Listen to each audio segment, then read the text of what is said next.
Welcome to Beyond the Walls, a podcast for women ready to break barriers and step boldly into their purpose. I'm Kylie, your coach and guide for overcoming fear, silencing self-doubt, and building a life of courage and connection. Whether faith is your anchor or you're still trying to figure it out, this is a space for growth, authenticity, and transformation. Subscribe now and let's start building the courage to be seen, heard, and unstoppable. This is Beyond the Walls, where your purpose begins.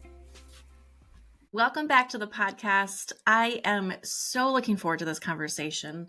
It is such an important one, and I feel like, at least for the last 10 years, I feel like it's been a buzzword. It's been a conversation worth trying to pursue and to have a lot more understanding and compassion over. And that is the conversation of grief. How do we even acknowledge it? How do we talk about it with others? I feel like as a society, we're at least trying to be better at it, right? We may still not know what to do with it, but I hope we're better at it. And today I have an expert in the field, as best as she can be, Tammy Fleming, who is a coach with grief recovery. And I am really looking forward to this conversation that we can have just to understand a little bit more and to help us to keep growing and going on the right track.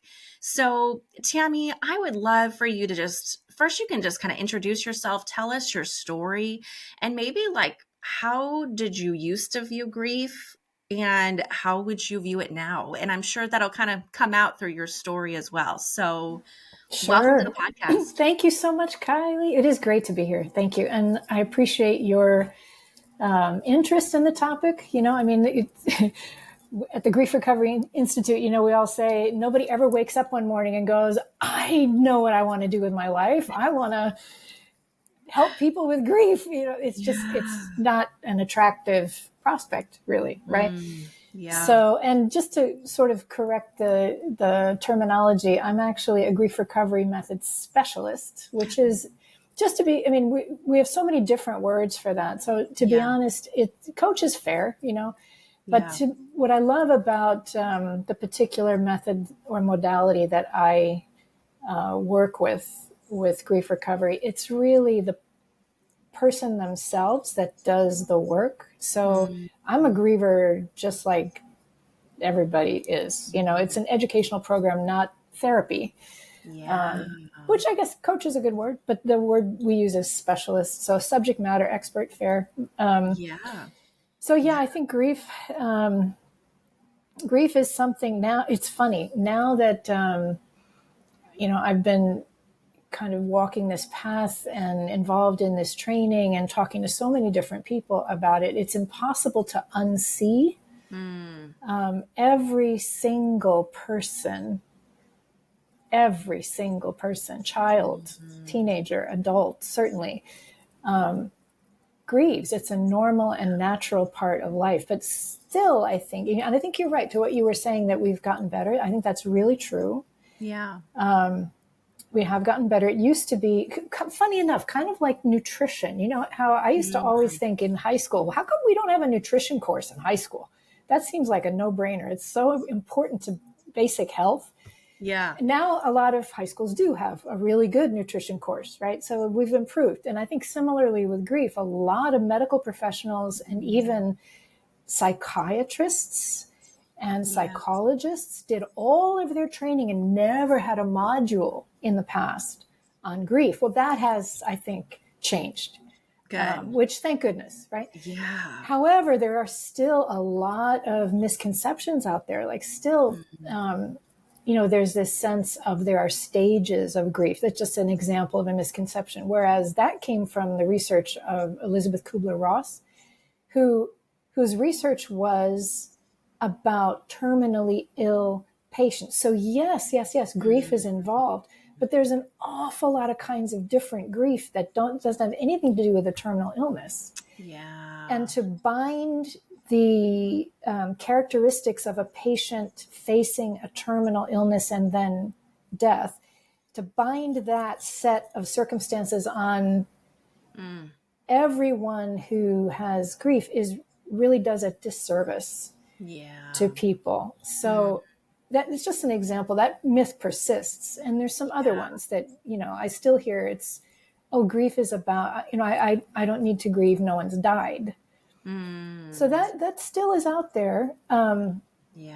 But grief is normal and natural. And if anytime anyone has had a significant emotional loss, that is a grieving event. So anytime, if you think about it, you wish something significant, right, had been different or better or more.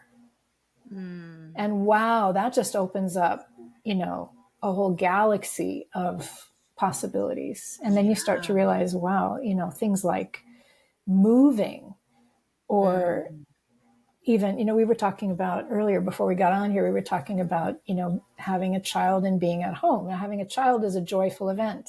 Yeah. But it's also a grieving event because I've lost my freedom. I've lost my self-determination. I'm now a milk machine. I have no energy for anything. When do I take a shower? I mean, right?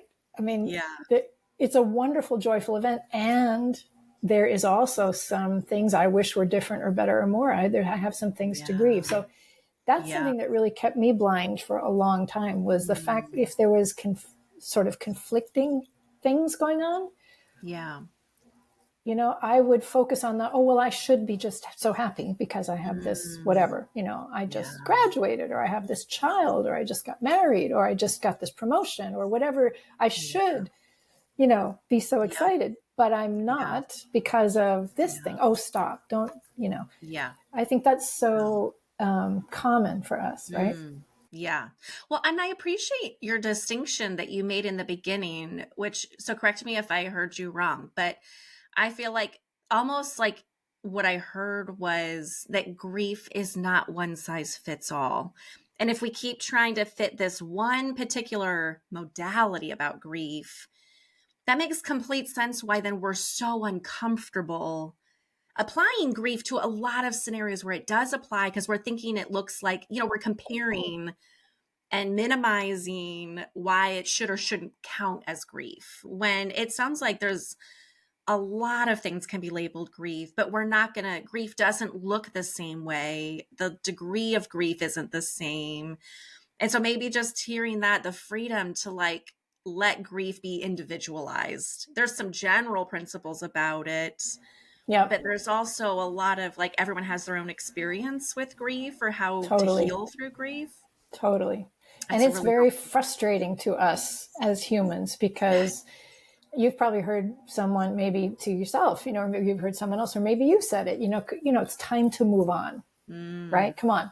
It's long enough. Yeah. It's time to move on.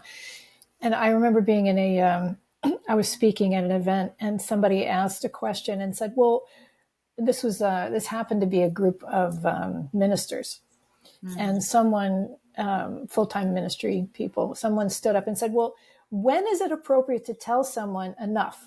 It's time to move on. And it was so hard. I mean, the answer to that is you don't get to say that. Yeah. You don't ever get to say that. And that's so hard, even as a parent, right? I mean, I think I did, I wish I had done my grief recovery training before I had teenagers, because I thought I was doing a good job for a while. I thought I was doing a good job of not shutting them down, right? And listening and having space for their, emotions. But I look back and I go, oh boy, I did not do a good job. I shut them down. Why? Because enough is enough. Move on now. Stop, stop feeling that way. Yeah. And get over it. And I'll tell you something that's really interesting. I don't know if this is particularly where you want to go, but I think it's really significant. One of the things that I've learned that I had no idea about. So like many people, this minimizing thing, come on, get over it. Or, there's so much to be grateful for. Let's think about that. And so much worse. Yeah.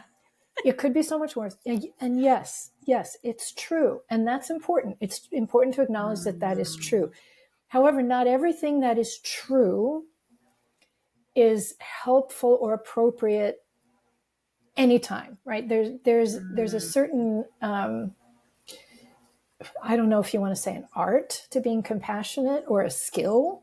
Yeah. And part of that involves not just telling or laying out the whole truth, right all at once.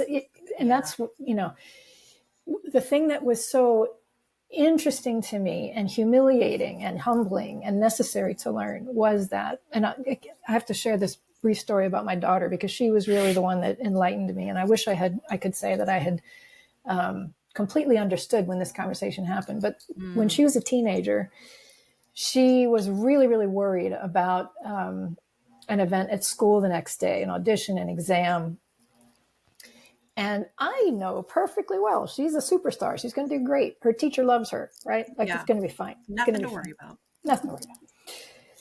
I knew enough to say, but she needs to express herself and I need to let her talk. I don't want to shut her down, telling myself. So I let her talk. I let her, we're driving home. We had a long drive home.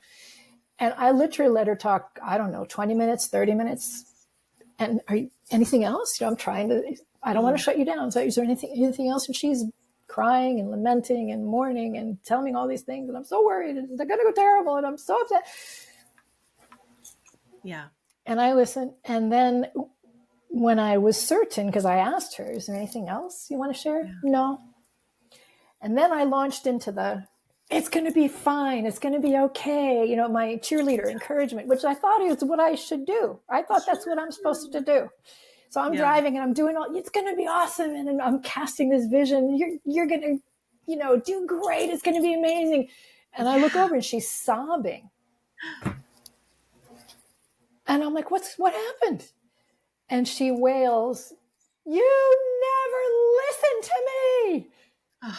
And I was so shocked. I pulled the car over and I said, okay, I surrender. What is going on? I mean, what's wrong with you is what I'm thinking. What's the matter with you? You crazy kid. I'm here working hard to encourage you. She said something so profound to me through her tears. She said, "Mom, you are just uncomfortable with me being uncomfortable. This is about you. It's not about me." I was so shocked. I could not believe it. Now I wish I really had internalized that. It took me a while to get that, to really get that. But that was the first, I'll never forget it. That was the first sort of moment where I should have been listening more. And that lesson would come back to me over and over and over again. What she didn't, it's true. I wanted to fix her because I want you to be okay. Yeah. So still to this day, the first thing out of my mouth with her always is everything's going to be okay, because it has to be. It matters so much to me that everything is okay with you. So it's going to be okay. Yeah. So. Wow. I think, in hearing that story, I can totally relate, because I feel like it's a lesson that I've been having to learn the last couple of years, is just how to be uncomfortable with other people's, or rather, how do I get comfortable sitting with someone who is uncomfortable, right? And that's such a confusing space, because we don't want to leave them feeling sad forever. I think part of me is like, I want to leave them with hope, as if like, is it a lack of faith that they're ever going to feel better again, right? Like, is it because it feels like, oh my gosh, they're going to be upset and devastated forever. How do we just sit and be on that journey with them, but still keeping hope that you're not supporting them to stay depressed, right? Like supporting them to stay grieved, which then probably boils into why we're like, it's been enough time, let's be happy again, right? Such a confusing. I think we just don't know. There's two things going on, I think, with that. One is that we honestly, at least I didn't, we honestly don't know what is the right thing to do, what is really going to help. I really thought I was helping. And it was a shock to me to learn that's not helpful. That's not encouraging. I'm supposed to fix you. I'm supposed to be your cheerleader. That was revolutionary to me. I thought I'm supposed to be the comforter, the fixer with anyone, my friends. I'm supposed to come in and fix you. Well, that is a gigantic burden, actually. And to be honest, nobody can fix another person. I mean, there's always, yes, there's a place for offering support and advice and all of that. But I had no appreciation, and I'm not exaggerating. I really had no appreciation for the value of someone feeling pain. I think because my family of origin ran from anything unpleasant and painful. I mean, that's how I was trained. And I love them, and they're all very well-meaning. Yeah. But the way my family of origin dealt with anything unpleasant was it goes under the carpet. Yeah. You do not talk about it. You sweep it under the carpet and you avoid, and you don't mention it. Yeah. And so I learned that you avoid unpleasant things because you just do. That was so unhelpful. So I have been afraid my whole adult life until very recently. I'm 64, until probably 8 years ago, maybe. Yeah. I have been so afraid of negative news, bad news, negative feelings, bad feelings. I shouldn't feel this way. I'm not supposed to feel this way. It's not supposed to be this way. I should be grateful. I'm supposed to be, and also the American culture is definitely, we value upbeat, I mean, that's it. I'm an American, so that's in me, right? Yeah. But the other thing I want to mention there is not just did we have the wrong kind of expectation, like I'm supposed to fix people. We're supposed to, be encouragers of each other, but make the world a better place, right? But I also did not appreciate the fact that because everyone, honestly, every living, breathing person has loss and has things to grieve. If we don't keep pace with that and process it well. So in other words, don't do what I did. What did I do? Anytime something bad or difficult happened to me, I stuffed it and focused on the good and focused on the silver lining. And yes, there's positive things in that. Yeah. It's not that it's entirely wrong, but I never, ever unpacked the pain, never, ever dared look in the face of it and learned anything from it. I just stuffed it and ran away. I had only one coping mechanism or tool, and that was under the rug, avoid, move on. Yeah. Well, what I didn't know is that stuff stacks up. Even the little things, the little, things that we go, oh, that's nothing. Yeah. That's a first world problem. Don't even mention it's nothing. Well, actually, what's true? I mean, what is your honest truth? If it bothers you or me, if it really bothers me, it is a thing. We have this analogy in the grief recovery method that it's a little silly, but it actually works. It works. If you imagine that we're born with a particular capacity, everybody's different, right? But everybody's born with a certain resilient capacity emotionally. And it's kind of like you can build it. Yeah. Depending on your family of origin, your environment, your experiences, everything. But everyone encounters loss and disappointment. It's just it's a natural part of life. Sometimes they're little, so they can be like little tiny pebbles or boulders, and we stick them in our backpack, our capacity, right? Stick them in there. Yeah. If we don't process them, a little boulder, or a little pebble, somebody snubbed me at the playground. All right. Yeah. It's a thing, but okay, I can, if I have that kind of personality, I can get over it. Well, if I have a different kind of personality, somebody snubs me at the playground, that's a huge thing. And I put that in my backpack and it's big. Yeah. And the thing I didn't appreciate is that those things accumulate. And so I know a lot of people that grow up, they never have, they don't experience the death of a loved one until they're well into their middle age. However, everybody experiences some kind of loss or disappointment. And so whether maybe you haven't had a gigantic big boulder that, your father died, your mother died, you were, raped or something. Maybe you don't have that huge thing there, but everyone has had a bunch of little, pebbles that depending on who you are, maybe they're not so little. And if you have enough of them, they make up a big boulder. Yeah. Yeah. And you can only carry so much. And so that's something that I did not appreciate. That that conversation with my daughter, what was going on there, she was absolutely right.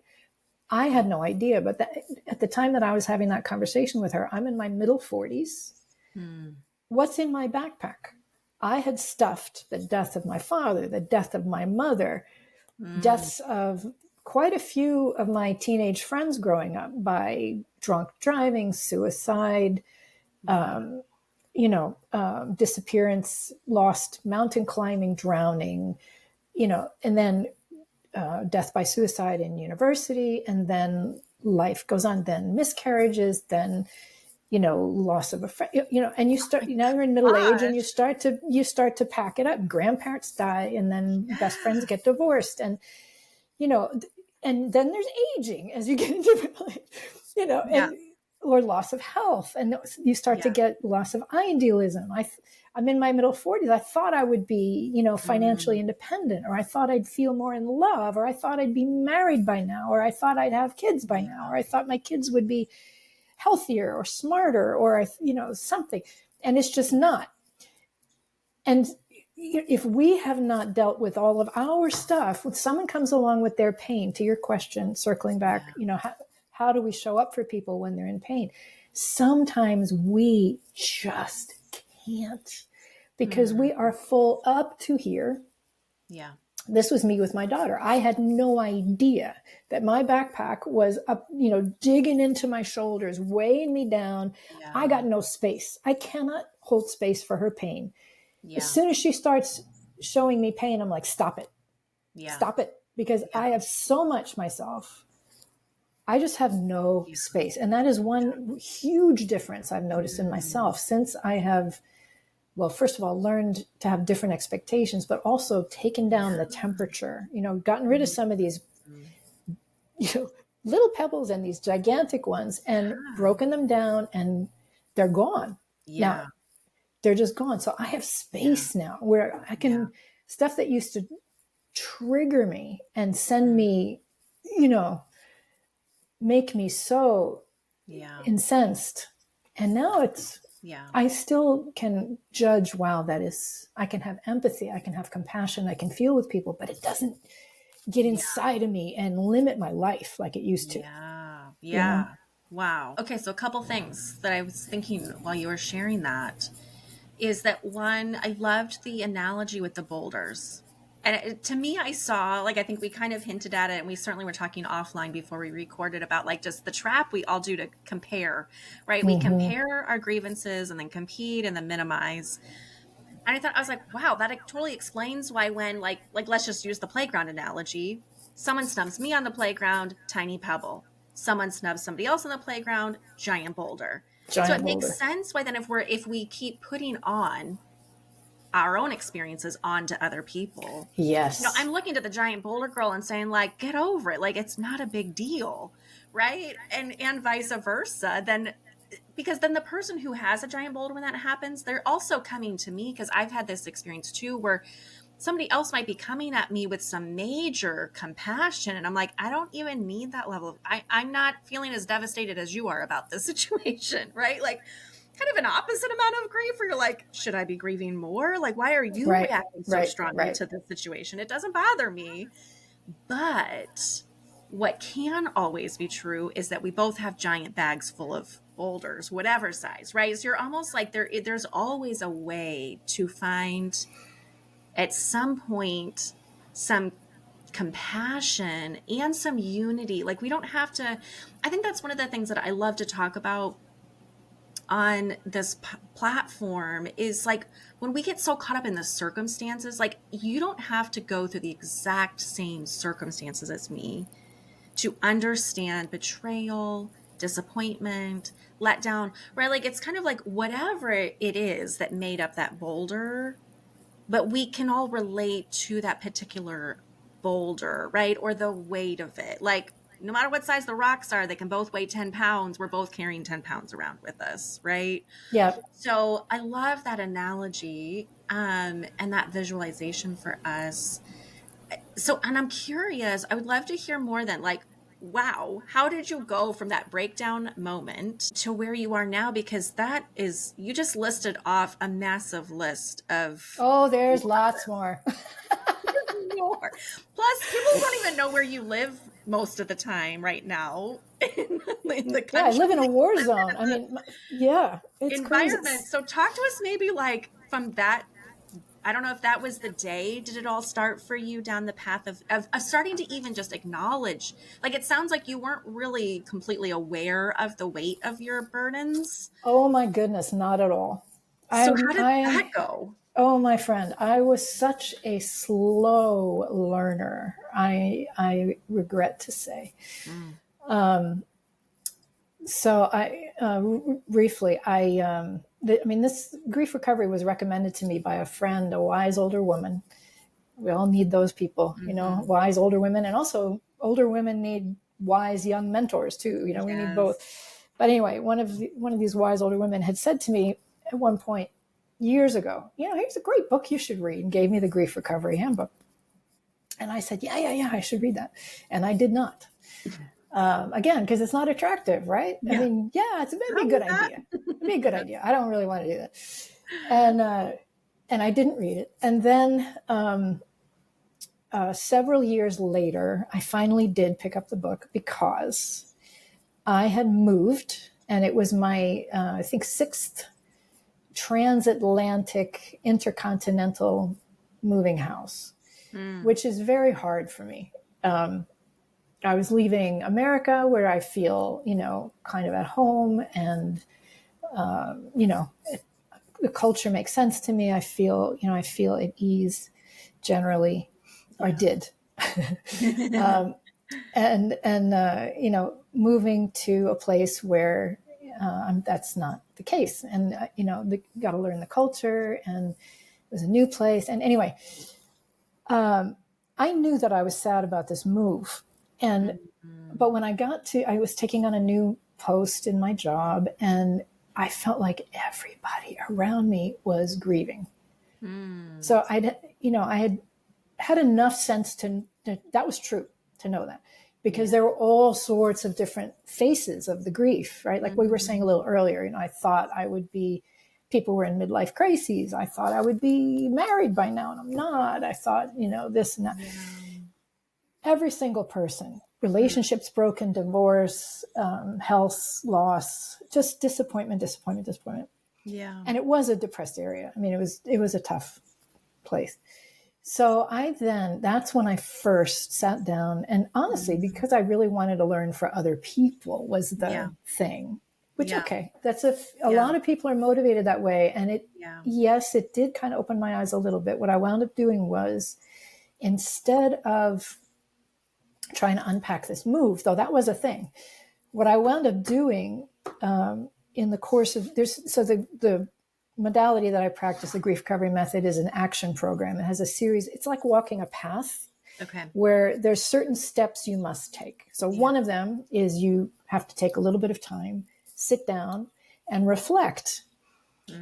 Get yourself still and reflect on those what's in my backpack, basically. Yeah. What is in there? Which I had never in my whole life ever done. My job had been to ignore it. There's nothing in there. I'm good. I'm grateful. There's silver lining. All is, everything's good. No. So that was revolutionary, that just in itself, to take action by stopping and opening up the backpack and saying, oh, there's a little pen. Oh, there's a gigantic pen. Oh, I forgot about that one. And putting it all down on a piece of paper. And I realized when I did that every time a pebble or a rock or something came out that had something to do with my daughter, who was 18 at the time, I just burst into tears. And I thought, maybe that's what I need to really work on right now, is forget the move is real, but this is bigger. Yeah. So I basically, then you essentially unpack or process or complete. There's all kinds of different vocabulary you could use, but you process a relationship that's significant to you. Okay. From A to Z, from start to finish, the whole thing. Yeah. So I took my daughter, and it was revolutionary, because I would have said that, if you'd asked me, I would have said, well, we have a generally positive relationship. Well, when I looked at the picture on the paper that I create, no one's standing over me telling me what to do. This is just me and my heart allowing myself to be honest. Yeah. Right. there was a lot of negative in there. So it shocked me, the picture, when I looked at it. There was guilt and regret and shame and so much heavy negative stuff that I just had never. It's been in the backpack, stop it.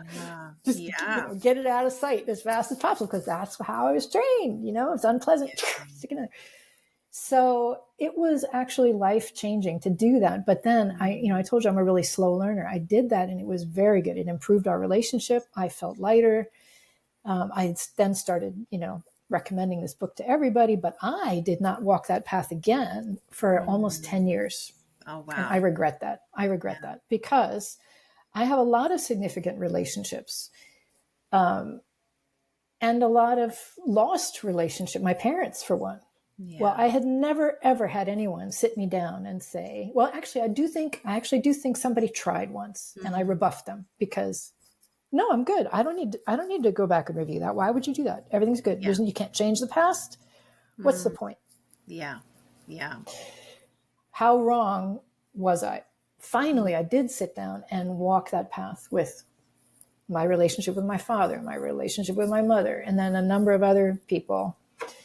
And that started in about 2017. And then my son grew up and moved out, and I moved to Ukraine, where 2 years after we moved there, 4 years after we moved, no, 6 years after we moved, 6 years after we moved there, war is declared. Yeah. So, that was a new experience. Yeah. But it's interesting. I've said to some of my friends that there is some pain it's devastating. War, there's no words. And everybody has a different experience of it. Yeah. It's ongoing right now. My kids are sitting in it right now. When we're there, I just left there a couple of days ago. There's air raids all the time. People sit in bomb shelters. There's drones and missiles incoming, and it's dangerous, Yeah. People die. We go to funerals a lot. We help people in the hospitals who've lost both legs and arms, and 25-year-old with both legs amputated above the knee. And what do you say? Yeah. And then you look at people who are suffering, and you just can't compare. But a horrible divorce. They're living in a beautiful house. There's no missiles falling. There's no air raid sirens. They're not fearing for their lives in that way. But which is worse?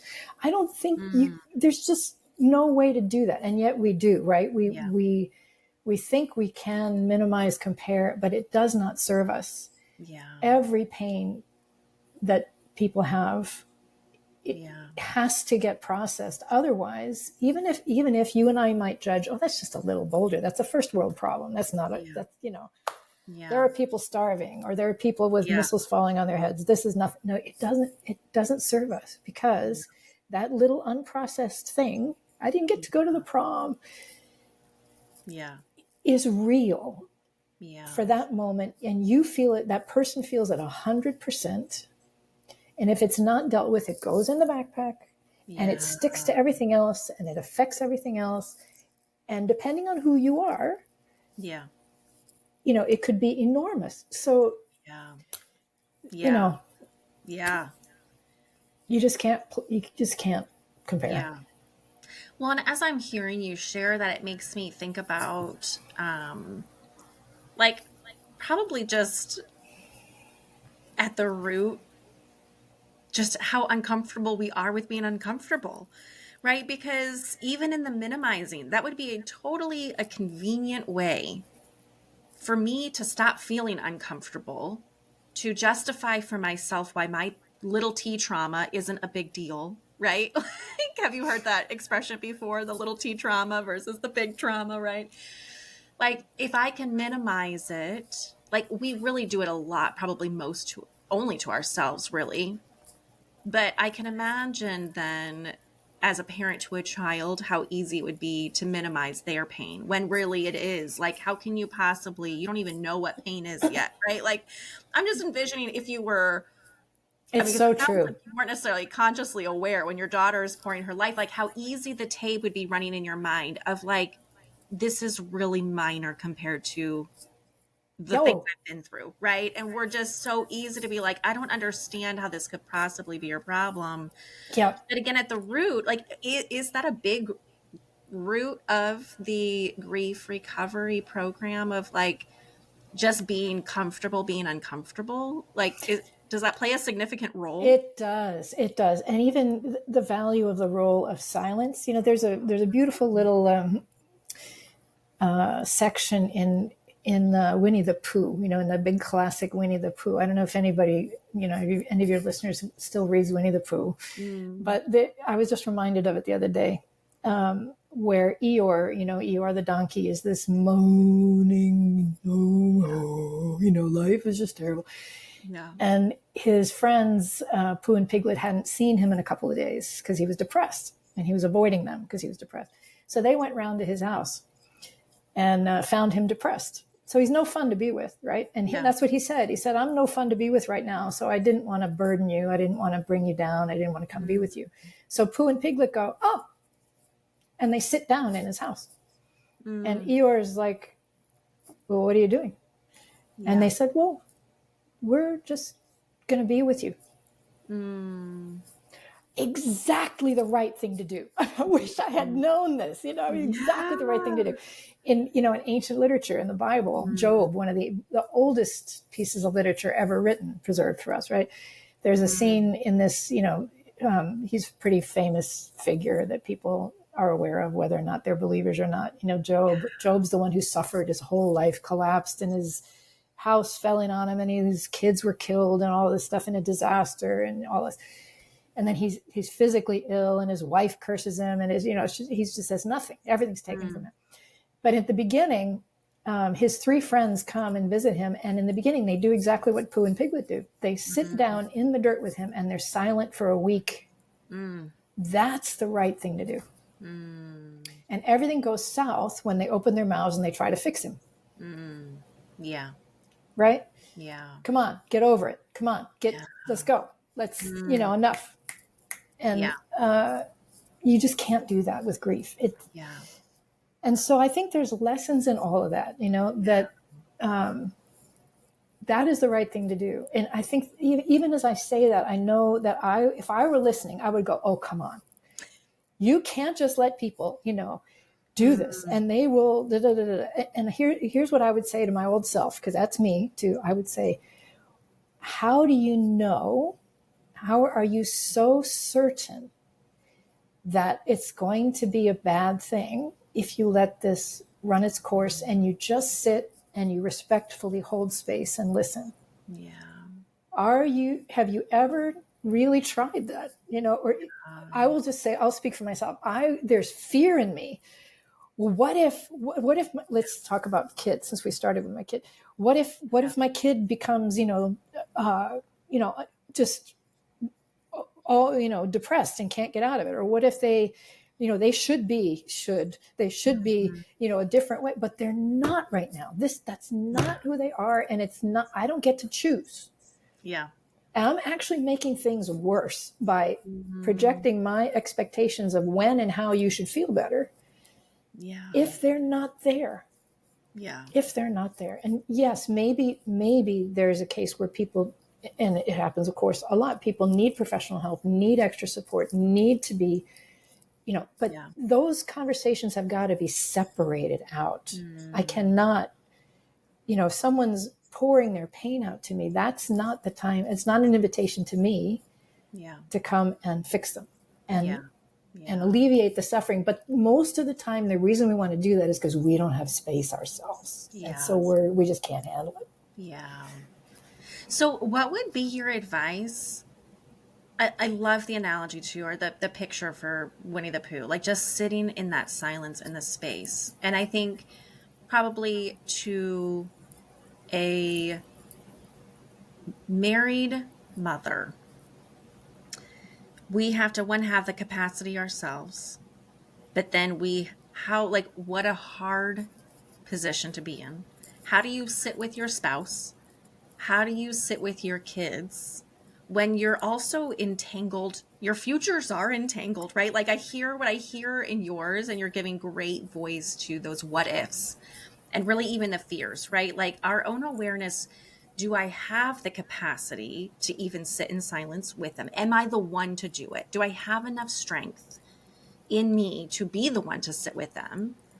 And two, how do I manage my own heart, my own fears, my own baggage at the same time when we're triggered to fear our future? Because it is our future, right? Like my husband's well-being and my children's well-being will impact my future, but it is also just as much like it's like the individual and the group, right? Like it is impacting the family, but the individual is really valuable. Kind of like what your daughter was able to give voice to, of like, it's her pain and her life she has to deal with, but we're Yep. impacting each other. So what would you say to that, or give us some hope? I hope there's hope in that. There's tons of hope. It's so empowering actually to learn the skills of this kind of, empathy and compassion and emotional healing.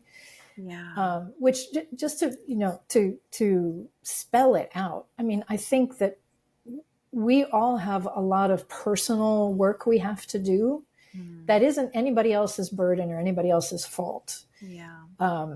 If I'm triggered, it's very real, right? It's very, very real. We have to figure out how to manage ourselves, how to do our own emotional, personal work. Yeah. It's kind of like our own, I don't know, spiritual, emotional hygiene, I should say, because we tear our relationships are so important to our health and our well-being. The quality of our relationships. There's a study I've been reading lately. Harvard University is conducting still. They claim it's the longest ever study of human adult health and well-being ever done. Began in the 30s, if I'm not mistaken, and it's still ongoing. It's very rare to have a study like that from all angles: mental health, physical health, emotional health. Wow. And they had a control group, and then now they've got the kids, and then they've got the grandkids of these people. So incredible amount of data. Wow. Their number one conclusion: longevity and quality of life depends upon the quality of your relationships. If you have good, warm relationships, you live long and you're satisfied with your quality of life. Yeah. If you do not, and so many people we know, right, are estranged from their spouses, their kids, their parents, their sisters, their siblings, it's so common. Yeah. There's cancel culture now, right? Where we just cut each other off. And I'm not minimizing anyone's pain, or anything, but that's a huge loss, even if it's justified and you need to do that. There's so much grief when you cut off a key relationship like that, which is meant to sustain us. So learning how to learning the skills of really maintaining the quality of our close relationships is so important for ourselves and for one another. But it's so easy for us to just tear each other down. Yeah. So it's counterintuitive. And that's another thing this Harvard study came up with. One of the first things they said in their findings was human beings are notoriously terrible at knowing what is good for us. So this is a really good case in point. I'm a good example of that. I ran from processing my difficult emotions and pain because I did not know that it was good for me to do that. Yeah. I thought it was bad for me to do that. Oops, wrong. And so you had asked earlier, how do we hold space or deal with somebody when they're really in a bad place. And I do think we have to relearn that there's value in that, are we sure that it's going to lead to a bad place if they continue? Yeah. Or is this a necessary thing to give voice to their truth, voice their emotions, and then hopefully, and sometimes we need to help one another with this, lead them to a place of releasing it. And that's really the path, right? You reflect enough to know what's bothering you. You name it, not just the event, but the feeling. Lots of research, out there about the value of naming and identifying your feeling, your emotion. Yeah. You name it, it comes out of the darkness and into the light. You name it, it no longer has power over you. And you, using your words, you release your resentment. I forgive. I apologize. I let go. I'm walking away from this. I'm not going to carry this anymore. There's lots of ways to give voice. Yeah. But that's it. It's forgiveness, basically. I'm letting go of this thing. That's kind of the path. Yeah. Easy to say and really, really hard to walk. Yeah. Yeah. Right? Well, and I can relate to that so much. And at the same time, I feel like it is the blessing of longevity, right? Like we get to keep relearning this lesson and we get stronger and better at it, right? So I think exactly. even hearing, as much as we wish we could, oh my gosh, if I could start over as a parent today, right? Like how different it would go, but we can't do better. that. So that's almost probably something to grieve, right? Like just It is. accepting, like, right, accepting what is and what isn't of our situation. But I think in that, right, being able to separate out ourselves from other people, but also believing in our ability that we can change and we can grow. Even if it just means like the baby step of like the awareness, like, oh, okay, I'm actually, I'm avoiding uncomfortability. Okay, can I just get a little bit stronger at it? Can I sit for a little bit longer? Like, I don't know if they give any tools or like how practical you would get with it, of even just how can somebody even begin to baby step their way into it and begin to just become aware. Even I think, because some of the work that I've been able to do, it hasn't been centered on grief. And so I'm curious, even just in this conversation, I'm going to have to go and look into it more for myself. Right. But thinking through like, man, how we have grown, my capacity to sit in the uncomfortability has certainly grown. But a part of it has definitely been in the ability to separate out, this doesn't have anything to do with me. Totally. Right? It might be triggering something that is uncomfortable in me, but my teenage daughter, my husband, like their things, they're not really about me. It might be convenient to blame me for it, or I might have triggered it, right? But really, if we can separate out the difference between what somebody else is able to do and not able to do, right? Like there's so many layers to it. And I wonder if that's part of even why the comparing is so damaging, because we immediately take too much responsibility, right? Like, well, they're uncomfortable, therefore I did something wrong and I shouldn't do that again. And, we just put up all these walls just to avoid uncomfortability and then feel less than. Like if I were better, they would be able to grieve better, right? And again, that's probably going back into fixing each other, right? Where I'm taking on too much responsibility to fix the other person. So speak to me a little bit about that, of whatever that kind of. Yeah. I really appreciate what you're thinking, the way you're thinking about it. And I do want to say real quick that, the grief recovery is not the only effective and reliable path to this. It is a good one. Yeah. It is a very good one.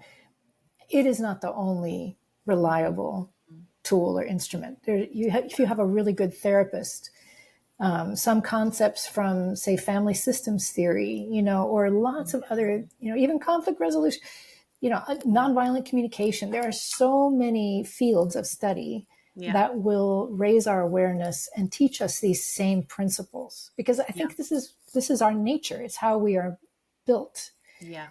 And we do have to learn somehow. So it doesn't have to be grief recovery necessarily. But so it's interesting. There's a book I really want to read called Unoffendable. And I've heard great things about it, but I think that is the goal. I think, we don't want to be limited in our own well-being by being triggered all the time. Right. Yeah. But sometimes you can have that desire, and no amount of will or even understanding, I shouldn't, here we go again. I shouldn't, Mm-hmm. I should be able to handle this, but I can't. Yeah. Just knowing that isn't going to get me where I need to be, right? There is work I need to do. There's a path I need to walk. There are things I need to process. I could have the most wonderful desire to have tremendous capacity to, be empathetic and listening and compassionate and everything for people. But how we know so much today about how our brains, our nervous systems work. If we have been traumatized, big T or little t, Mm-hmm. and that is a habit our brains and our bodies have acquired. We've coped in a particular way. Mm. I can't will myself out of that. I'm going to have to retrain myself, create another neural pathway, which Yeah. takes time and practice to do that. I can't just go, I'm going to do better. I'm going to, Yeah. yeah. There's Yeah. a really brilliant, I don't know if you've ever read Martha Beck, absolutely brilliant book called The Way of Integrity, which speaks to this, that she wrote. And she had a hilarious start of one of her chapters, which, because you have a lot of married women out there, I'll share this, is very funny. She said, if you here's an example, that this idea of I'm just gonna try harder. I'm gonna will myself to do better with this. I'm not gonna be affected. I'm not gonna be triggered. I'm not gonna. But Yeah. if I just wish myself there without doing this work to create the new neural pathways and have the new practice, which takes time, it's kind of like if you were a counselor and you had a married couple come in to your counseling session and they're having trouble in their physical relationship. You don't just tell the husband, well, whatever you're doing, do it harder. Yeah. That's the worst Yeah. advice. We would never do that. Yeah. No, it's funny, right? It's just hilarious. But that's what we do to ourselves. At least I will say again, I'll use myself as an example. That's the only tool I had for it. Well, I'm going to try harder. I'm going to, I have to just be more grateful or be more patient or it's a great desire. Yeah. But if I'm completely weighed down with my boulders, no amount of, good will and willpower and, is going to get me there. I have to do the work to take down the temperature and to process. Yeah. Yeah. I love that. I feel like that's something that I feel like I've learned a lot this last year in a deeper way. I think is, because literally in my situation, I feel like my husband has had a very hard year and my daughter has had a very hard year, right? So I'm in my 40s with a teenage daughter, just like you were at one time, right? And it's such an interesting timing that I think God gave us, right? Where you've got this like puberty, hormone independent child, and we're entering perimenopause seasons, maybe, or, like we're both going through these significant emotional maturing stages, right? At the same time. But it brings out a lot of interesting things. Yes. So, but in it, right, I think just having to wrestle so much, like of just minding my own mind of what is me, what am I making it mean about me? What am I making it mean about these other people? Am I just fearful about what's my future and their future, going down paths of the what ifs, right? And being able to just keep it like, no, right now, what is happening? And being able to be okay for it to not be quick fixes. I think that's been probably the biggest lesson this year. I don't know that I want to call it patience, but it's almost like the long suffering, right? Yes. Like the ability to just be in a hard space. You don't know how long you're going to be there. And I can't rush it. I can't force it. I can't rush it. I'm just doing my best to be present, right? Like help me to very good. Keep staying here and holding on to hope, right? To not give into despair. And I think really needing that, I've needed other women in my life. I've needed other outside to be pouring into me, right? To really like where is my identity rooted? Like, I don't need these other people to be okay for me to be okay, but we want them to be okay, right? Like, it's this, I don't know if it's a battle of the wants versus needs, or our hopes versus reality, you know, in those shoulds and it shouldn't be's. Yeah. It's Yeah. just so challenging. But I think what I hear, and even just the things that you've been able to share, is just that probably is us as a society, I would imagine, is us maturing in that ability. We're very familiar with grief on a high level and different degrees, but like, it's almost like the Pandora's box. The more we know, the more we need to know, right? Like, the deeper it goes and the layers that there are. And I think a switch that's happened for me too, I think through the years, is the goal is not to eliminate pain. Like, Right. the goal is not to, oh, let's resolve this so it never happens again. Right. Like, or it's just like, okay, let me just get stronger at handling it or processing it or being able. And I feel like there has been a lot of victories in that growth, like where those things do happen faster, in the sense of like, it doesn't take me out, right? Like, it's not this big, huge sack, but you're going to keep being handed boulders, right? Like, we're going to be tempted to keep filling that sack back up. And it's an ongoing, like, if we're surrendered that this is life, grief will be continuing to come the rest of our It will. lives, right? Like, Yep. so any It will. thoughts or advice for me on the things I just shared, or Well, bad you're thinking? so right, and that is a magical time of incredible clash between, you know, the perimenopause time in your teenagers, and then quite often people have their aging parents on the other side of that. That, you know, the sandwich generation begins to take place. If not now, then Yeah. 10 years, and Really. it's excruciating. Yeah. It is excruciating, and I think the thing I wanted to make sure I shared is that it's not that it's, you know, wrong to want to comfort and want to counsel when you do have good counsel, because we do need to guide one another, right? Yeah. Everyone needs guidance. Leadership is very important. Good leadership, good Yeah. mentoring is essential. But and so people, I would hate for people to hear this podcast and think that, oh, okay, I'm just going to, you know, sit in the pit with people and that's all I'm ever going to do. And that's what I should do. I think that's the essential first step. And I would separate out any subsequent conversations from that. I wouldn't try to do anything more than that.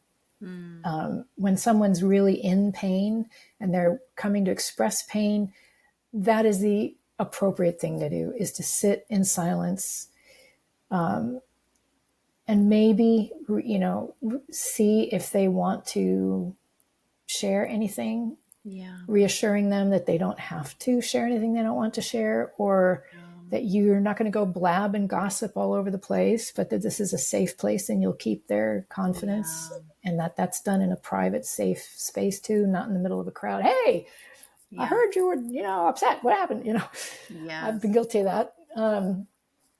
But then there is space to come back around and inquire. And this is a skill I've had to learn as well, kind of late in life. I regret that, but come back and ask, you know, and say, you know, I feel like I'd really like to share something. Is that okay? Are you in a place where that would, you know, be welcome? Or no? Because I really want to know, yes or no. Yeah. And then even checking as you're engaging, is this okay? Is this helping or no? Yeah. And really be open to no. And then you back off and you sit in the pit again for a while, and then you try again another day. You know, if in fact you really do have something to offer, but maybe the best use is to just sit and be nearby. Yeah. So, I love that. I'm so glad you brought that up, because I think it is a confusing space, because it is very confusing. Always. Yeah. Like, the goal is not, but I think you know, there's the cliche of people don't care how much you know until they know how much you care, you know? And I think really giving some real structure to that, of like, it really is true. And I think if we can at least first be silent, just be in the moment with them. I love that idea, to just then ask for more. And then being really secure that it's not coming from, I think that's something I've learned a lot this last year is being able to really separate it out of like, it's not about me. It's impacting me, but it's not about me. So how can I do what I need to do to be strong enough to sit with them, strong enough to advise, strong enough to encourage and build up and be a support, to be a strong space as much as I can. But then also remembering that we don't always stay. I mean, I can't say always. There's things that are hard, but most of the time, right? When we're ready, we're going to come out of the trenches, So I feel like even like, man, the beginning of 2025, I'm like, okay, I'm ready for some fruit. There's been a lot of planting. There's been a lot of persevering and pruning this year. Like it's been one of those really hard years, but feeling like, oh man, like now I can see the light at the end of the tunnel. But it's been a year, and people go through longer or shorter. And again, it's not a competition. It's not a comparison. Nope. Whatever it needs to be. And I think I have been able to find hope and just knowing that like, man, God is doing something, right? And I don't want to rush it. I don't want to get in the way of it. I don't want to rush it. I don't want to be preventing it because I'm uncomfortable, right? Like, let me I'm not the one that has to do the fixing. But I do want to be the one to support and love, and I want love back, right? There is that, we look not only to our own interests, but to the interest of others. And so how do I wear my own mask while I also help you get your mask on is so valuable. Wow. Well, Dee definitely shared some really great thoughts with us. And some really helpful just analogies and pictures for us to keep maturing in our understanding with grief. And I think even, something that I'm going to take away is just remembering that it doesn't go away. And each experience probably really, it's not one size fits all. And I think even I'm hearing like, it's not even one size fits all for myself, right? Like the same thing could happen next year, but I'm going to be a different person. They're going to be a different person. And so what we need to heal is not the same thing. And how do we be okay with it? Because I think, earlier we were talking about like just oh man, we want to control things and we want it to be easy. I think that's part of human nature too. Is like, oh man, wouldn't life be easy if there was just a rule book we could follow and there's these clear black and whites. Yep. It just isn't. And so how do we just accept the grayness of life and just be quiet long enough to be on the journey? That's exactly right. There's so much noise and distraction right now in our lives. I really do believe, and that so much of our unwellness in our youth and in ourselves, is the stress from all of this information, stimulation, screens all the time. I mean, it's, and I love, I'm on social media. I love it all. I mean, I love it all. But it is really exhausting. And so the path to our well-being is never going to crash through all of that noise. We are going to have to intentionally have enough sense and skill and, I don't know, maybe input from somebody else to say, there's a path you absolutely must walk, and you're going to have to turn out everything else and still yourself and face the darkness. And then not just sit in it, and wallow in it and keep spinning the same story, but you must walk through it and complete it and process it and forgive it and get rid of the resentment. And it's an action. Actively do that. It won't happen on its own. Time does not help it. Time just numbs it and distances us from it. It's a deceiving thing to think, oh, if I give it enough time, it'll all be better. No, it will not. It will fester in there. So it's worth considering here at the beginning of a new year, how I'm going to, order my life so that I can face and have space for some of the hard things in my life and in other people's lives as well. Yeah. I love that. Yeah. Well, Tammy, where can people find you if they want to know more about the grief recovery? Well, there is a grief recovery method website, thegriefrecoverymethod.com, where you can, if you, search for specialists in Kiev, you'll find me. Okay. But there's, you can find me. My email is really easy. It's Tammy, my first name, Tammy, at missionstory.com. Okay. Really easy, missionstory.com. Yeah. And so, like I said, grief recovery is not the only route, but it's a very good one. It's worth, and what I love about it is there's a start, there's a finish. You don't sit forever in a support group and wonder, when am I good? Am I good? I don't know. Am I good? No, you arrive. You will know. And then you'll be ready for the next thing, right? And I hope you will experience it one day. It's oh my it's great. Goodness. Oh, thanks so much, Kylie. For your time. That was really great. Love chatting with you. Thank you so much. Thanks for listening to Beyond the Walls. If this episode inspired you, don't keep it to yourself. Share it with a friend and leave a review. Your support helps more women step into their courage and purpose. Ready for more? Subscribe to the podcast and contact me. You can find me at beyondthewallspodcast.com. Reach out for coaching, more resources, and all the support you could need. Remember, breaking through the walls is just the beginning. Your best life is waiting.